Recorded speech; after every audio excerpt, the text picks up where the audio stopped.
انہوں نے ضیاء الحق کے ساتھ کیا کیا، جنیجو کے ساتھ کیا کیا، انہوں نے 26 والا سارا کیس اب آہستہ آہستہ اسٹیبلشمنٹ کے سر ڈالنا شروع کر دیا، خود بری ذمہ ہونا شروع ہو گئے۔ بسم اللہ الرحمن الرحیم، نحمدہ ونصلی ونسلم علی رسولہ الکریم۔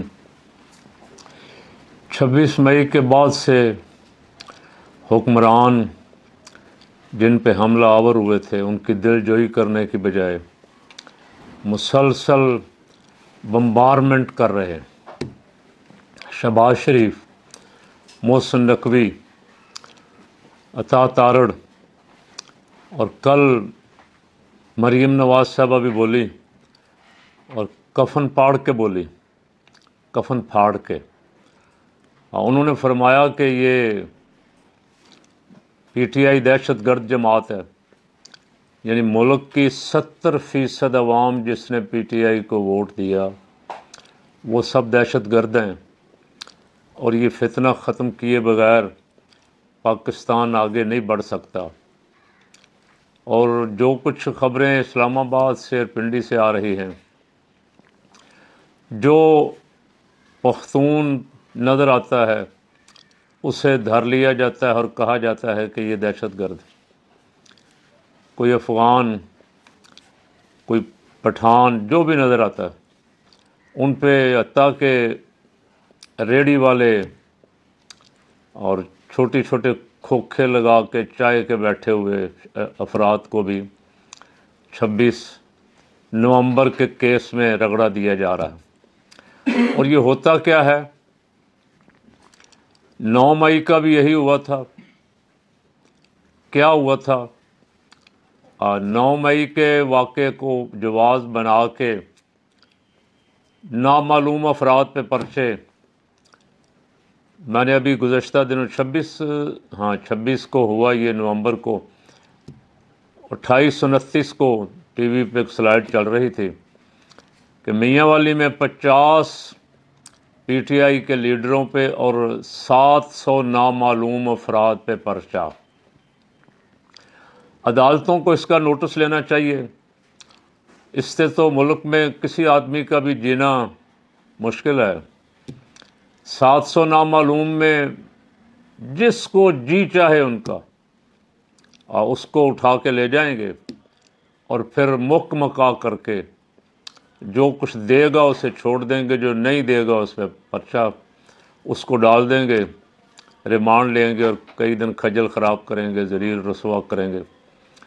یعنی 26 نومبر کے بہت سارے افراد جو پکڑے ہوئے ہیں، کوئی 900 ساڑھے 900 پنڈی، اسلام آباد میں، دیگر شہروں میں، آج 4 دسمبر ابھی تک ان میں سے بہت سارے تھانوں کے عقوبت خانوں میں بیچارے رول رہے، کوئی پرسان حال نہیں۔ پی ٹی آئی کا جو لیڈر پتہ کرنے آتا ہے اس کو بھی دھر لیا جاتا ہے، چونکہ مقدمہ سب پہ بنا دیا گیا ہے۔ کیا یہ پاکستان پولیس اسٹیٹ بنا دی گئی ہے؟ یہاں کسی آدمی کو اس کی آزادی، اس کے جینے کا حق اب نہیں دیا جائے گا؟ اس پہ ان کو غور کرنا چاہیے جن کو اللہ نے طاقت دی ہے، پاور دی ہے۔ ایک صوبہ 2013 سے 18 تک، 18 سے 24 تک، اور اب پھر تیسری بار خیبر پختونخوا میں پی ٹی آئی کی حکومت ہے، اس لیے نون لیگ نے تو تقریباً خیبر پختونخوا سے دشمنی مول لے لی۔ نواز شریف بھی ان کو برا بھلا کہتا رہا الیکشنوں میں، اس کا نتیجہ نواز شریف نے بھگت لیا۔ انہوں نے مانسرا کی سیٹ پہ نواز شریف کو ایسا جھٹکا دیا کہ ابھی تک میاں صاحب سنبھل نہیں پا رہے، اور ان کی بیٹی اب بدلہ لینے کے لیے نکلی۔ مریم صاحبہ سے کہتا ہوں کہ اس طرح اپنی عوام کے خلاف بیان بازی کر کے، اپنی عوام کے خلاف طاقت کا استعمال کر کے، اپنی عوام کے خلاف ایسے جعلی اقدامات کر کے حکومتیں چلتی نہیں ہیں۔ آپ پاکستان کو نقصان پہنچا رہے ہیں اور روز بروز ملک کو کمزور کر رہے ہیں۔ میں نے بہت پہلے کہا تھا، اسٹیبلشمنٹ کے حضرات سے گزارش کی تھی کہ ان سے بچیں، یہ وہ ٹھوئیں ہیں کہ ان کو آپ جتنی دفعہ بھی ڈوبتے ہوئے ہاتھ رکھ کے نکالیں گے یہ پھر ڈنگ ماریں گے، اور جتنی دفعہ بھی نکالیں گے یہ ڈنگ ماریں گے۔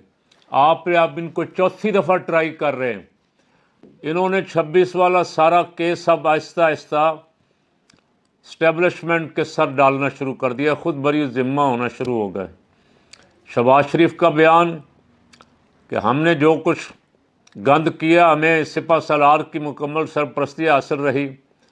رانا ثناء اللہ سے پوچھا گیا فیصلے کون کرتا ہے، تو اس نے بڑی بے شرمی والی مسکراتے ہوئے کہا کہ آپ کو پتہ ہی ہے یہاں فیصلے کون کرتا ہے۔ تو اب مریم صاحبہ بھی بولی ہیں یہ سارا کچھ ڈالیں گے آپ پہ ڈالیں گے۔ کاش آپ ان کو لاتے ہوئے ان کی ہسٹری پڑھ لیتے، دیکھ لیتے ان کی تاریخ کہ یہ اپنے محسنوں کے ساتھ کیا کرتے ہیں۔ انہوں نے ضیاء الحق کے ساتھ کیا کیا، جنیجو کے ساتھ کیا کیا۔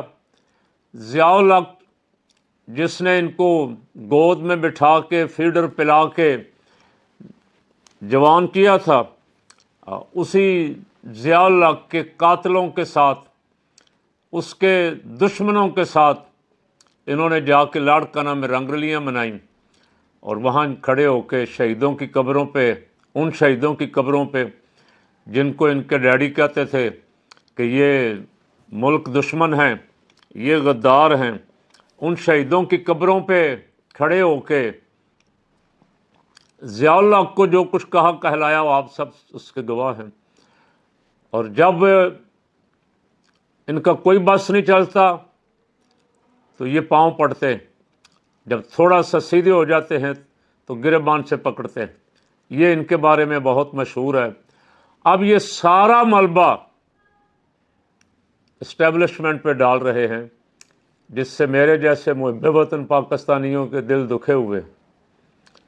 کاش ان چوروں، ان لٹیروں کو اس طرح جعلی 47 پہ نہ لایا جاتا، نہ بٹھایا جاتا، تو آج شاید ملک ترقی کی راہ پہ گامزن ہو جاتا۔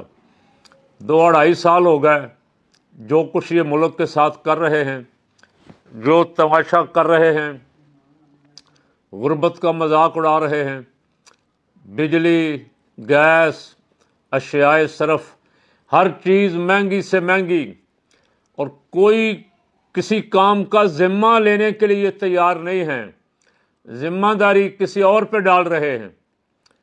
اب میں نے پہلے بھی ایک دن کہا تھا محسن نقوی نے پاکستان پہ حملہ کیا ہے، تحریک انصاف پہ نہیں، ایک صوبے پہ نہیں، پاکستان پہ حملہ کیا، اور اب مریم بھی وہی کچھ کر رہی ہے۔ یہ پاکستان پہ حملہ بند کرو، پاکستانی کسی صورت بھی یہ برداشت نہیں کریں گے۔ پاکستانی چاروں صوبے، آزاد کشمیر، گلگت بلتستان، یہ ایک مٹھی کی طرح ہیں الحمدللہ، یہ سب بھائی بھائی ہیں۔ انما المؤمنون اخوہ، ہمارے پٹھان بھائی ہوں، بلوچی بھائی ہوں، سندھی ہوں، ہمارے سر آنکھوں پہ، ہم نے تو اپنی ساری مارکیٹنگ کاروبار کے لیے ان کے سپرد کی ہوئی، بستیوں کی بستیاں یہاں پٹھانوں کی، تو آپ سب کو دہشت گرد کہہ کے قرار دے کے گرفتار کریں گے، ان پہ پرچے کریں گے۔ اس وقت سے ڈرو کہ جب یہ پرچے الٹے، اور وقت بڑا قریب آ گیا، مجھے لگ رہا ہے بہت قریب آ گیا ہے وقت، یہ پرچے کرنے والوں پہ اب پرچے ہونے شروع ہو جائیں گے۔ مکافات عمل دیکھیں گے لوگ، اپنی آنکھوں سے دیکھیں گے، جن کو اللہ نے زندگی میں مہلت دی، وہ دیکھیں گے کہ انہوں نے 25 مئی کو، پھر 9 مئی کو، پھر 26 نومبر کو، اور مختلف مواقع پہ عوام کے خلاف جھوٹے پرچے کر کر کے عوام کے ساتھ جو ظلم کیا ہے، یہ ان پہ الٹا پڑے گا، اس لیے کہ ظلم زیادہ دیر نہیں چلتا، ظالم کی جب پکڑ ہوتی ہے تو بہت سخت پکڑ ہوتی ہے۔ ان بطش ربک لشدید، اور جمعہ والے دن میں نے جمعہ کے اجتماع میں عرض کیا تھا، ظالموں ظلم کا انجام برا ہوتا ہے، وہ آپ نے دیکھا کتنے ظالم ہیں، تاریخ بھری پڑی ہے، ان کا انجام جو ہوا ساری دنیا نے دیکھا، اور جن کو اللہ نے عقل سلیم عطا فرمائی، کو بصیرت عطا فرمائی، وہ ان کے انجام سے عبرت حاصل کرتے، اس لیے کہ مظلوم کی آہ اللہ کے عرش کے ساتھ جاتی، اللہ کے عرش تک جاتی، اس کے رستے میں کوئی رکاوٹ نہیں۔ اس لیے میرے آقا مولا صلی اللہ علیہ وسلم نے فرمایا مظلوم کی آہ سے بچو۔ تو میں ان حکمرانوں سے جو اقتدار کے نشے میں مست ہیں، جو طاقت کے نشے میں مست ہیں، ان سے کہتا ہوں کہ ہوش کے ناخن لو، اتنا نہ بڑھو کہ دنیا میں تمہیں اس کا بدلہ ملے اور تمہیں دنیا میں اپنا انجام دیکھنا پڑے۔ پہلے دیکھ بھی چکے ہو لیکن پھر سبق حاصل نہیں کرتے۔ جب اقتدار ملتا ہے تو سب بھول جاتے۔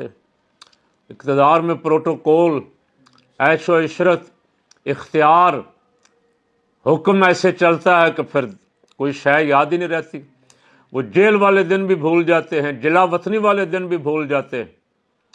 اب تو حالات ایسے بن رہے ہیں کہ تم نے پاکستان کے عوام پہ اتنے ظلم کیے ہیں کہ تمہارے ظلم کے خلاف پوری دنیا میں آواز اٹھ رہی ہے، اور مجھے لگتا ہے کہ شاید تمہیں دنیا کے ملکوں میں بھی اب کہیں پناہ نہ ملے۔ تمہیں پناہ دینے والے بھی یہ کہہ کے انکار کر دیں کہ تم ظالم ہو، تم انسانی حقوق کے دشمن ہو، اس لیے تمہیں ہم اپنے ملک میں پناہ نہیں دے سکتے۔ ایسے حالات پیدا کر، کاش کتنا اچھا ہوتا یہ کھلے عام عوام کے سامنے ہاتھ جوڑ کے معافی مانگتے کہ ہم سے زیادتی ہوئی ہے، ہم ظلم کر بیٹھے ہیں، ہم قوم سے معافی مانگتے ہیں، اور ان عہدوں کا جن کا ہم نے ناجائز استعمال کیا، ان عہدوں سے استعفیٰ دیتے، حقداروں کو ان کا حق سپرد کرتے ہیں، عوام سے معذرت خواہ ہیں۔ لیکن یہ ان کو توفیق ملتی ہے جن پہ اللہ نے رحم فرمانا ہو، جن کا بھلا ہونا ہو، جن کی آخرت سنورنی ہو، ان کو توفیق ملتی۔ جن کی دنیا اور آخرت برباد ہونی ہو، ان کو یہ ہدایت کی توفیق، رجوع کی توفیق، توبہ کی توفیق بھی ان سے چھین لی جاتی۔ اللہ رب العالمین مجھے اور آپ کو ہمیشہ اپنی بارگاہ میں توبہ کی توفیق عطا فرمائے، ہمارے ملک پہ رحم فرمائے۔